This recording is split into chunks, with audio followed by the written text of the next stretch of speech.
এখানে তো শ্রেষ্ঠতম পীর আসছেন, আমি নামাজ ওই পিছনে পড়ছি, তা আমি নিজে নিজে নামাজের মধ্যে ভাবতেছি যে পীর সাহেব চরমনের গলার আওয়াজ মনে হইতেছে।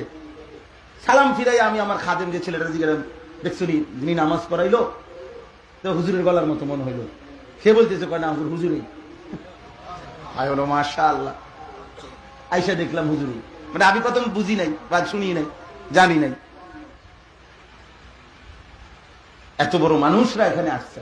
আলহামদুলিল্লাহ, কমলনগরে পীর সাহেব হুজুর সারা বাংলাদেশ পরিচিত মানুষ, সারা পৃথিবী পরিচিত মানুষ।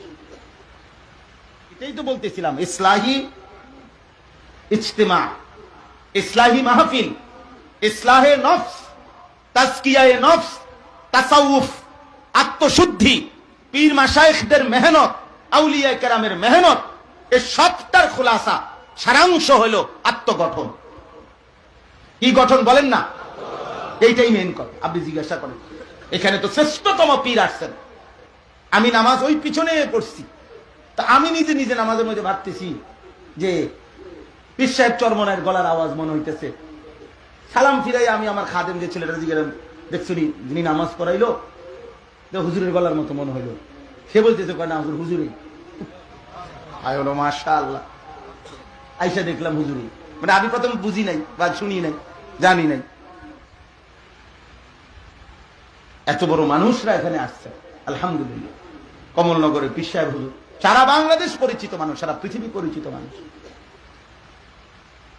উদ্দেশ্য একটাই, আত্মগঠন, আমার ফিকির তৈরি হওয়া আমার ভিতরে।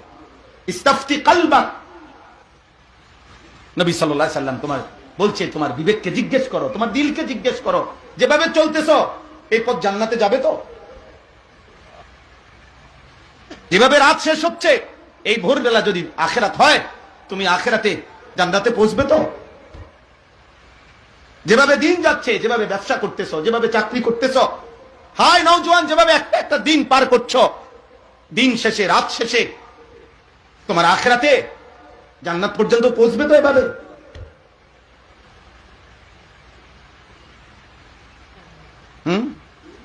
আল্লাহ তাআলার মুখোমুখি হতেই হবে। কুল হুয়াল্লাযী যারাআকুম ফিল আরদি ওয়া ইলাইহি তুহশারুন।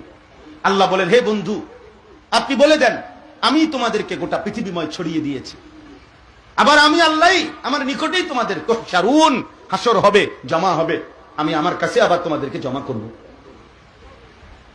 আমি জমা করব। আল্লাহ বলছে ফামশু ফি মানাকিবিহা ওয়া কুলু বির রিজকি ওয়া ইলাইহিন নুশুর।